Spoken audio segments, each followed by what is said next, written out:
Hello, BookTube. It's Amy here.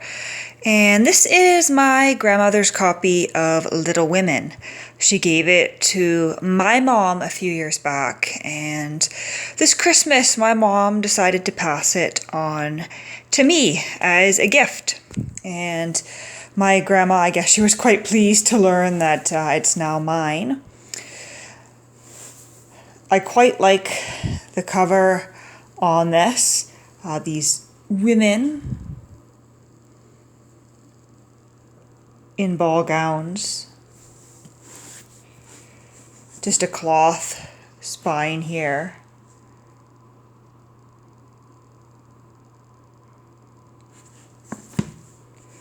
So the story behind this book is that it belonged to my grandmother, as I said.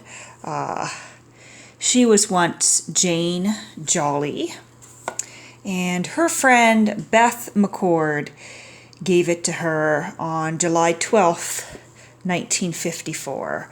And she says she doesn't recall too much about Beth, other than that they went to school together, and Beth was a year older than her. They used to hang out at each other's houses occasionally as their parents were friends.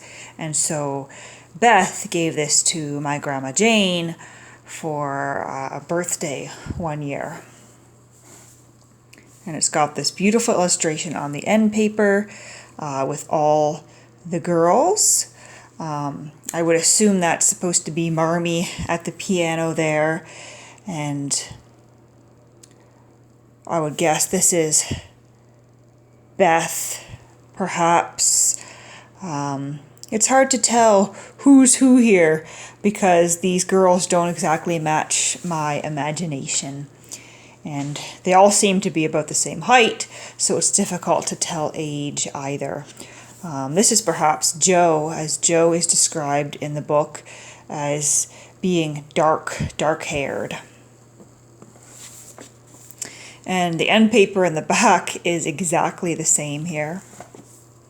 Little Women is one of my favorite books to read. I did reread it. There's some postcards in here, which my mom said are from a trip that she took with her parents in the 1970s, I believe, to Concord, Massachusetts, to the home of Louisa May Alcott. And she doesn't recall which house she visited.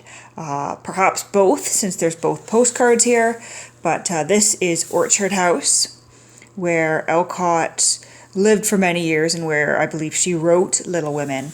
And then there's Hawthorne House, which is called such because it was the home of both Alcott and her family, and later on Nathaniel Hawthorne, also a well-known American writer.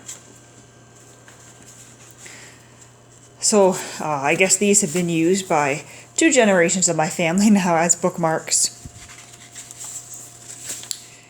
And it's just got lovely illustrations throughout. It's illustrated by Louis Jambor. And it's part of the Illustrated Junior Library, Grosset and Dunlap Publishers, New York.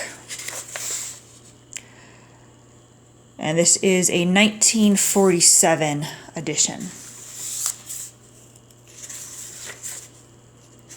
Little Women has long been one of my favorite stories. I grew up watching the 1949 movie adaptation with June Allison, who to this day I'm absolutely in love with, as Jo, and Elizabeth Taylor as Amy. And I know that many people wish that Jo had ended up with Laurie, but to me that always seemed all wrong, and I always sort of romanticized her relationship with Professor Bhaer. But perhaps that partly comes from that movie adaptation as well. The girls never grew too old for that lullaby. I haven't seen the new film that came out yet, but I'm planning to go on New Year's Day. He isn't as handsome as my grandfather, she says, looking at the picture of Mr. Lawrence. You know, I have seen several times the movie adaptation with Winona Ryder as Jo from the 90s, and I know that's supposed to be the one that my generation loves, but to me it's never been quite as good as the one from the 40s. And of course that one is true to the book in some ways. It includes the scene where Amy falls through the ice and puts some things back in the right order, but I think because that 1949 adaptation is the one I saw as a child, that's why it remains my favorite. Even though they do switch around the ages of Beth and Amy in that one. So yes, this is the latest addition to my Louisa May Alcott collection, and it's a special one at that, being a family heirloom of sorts.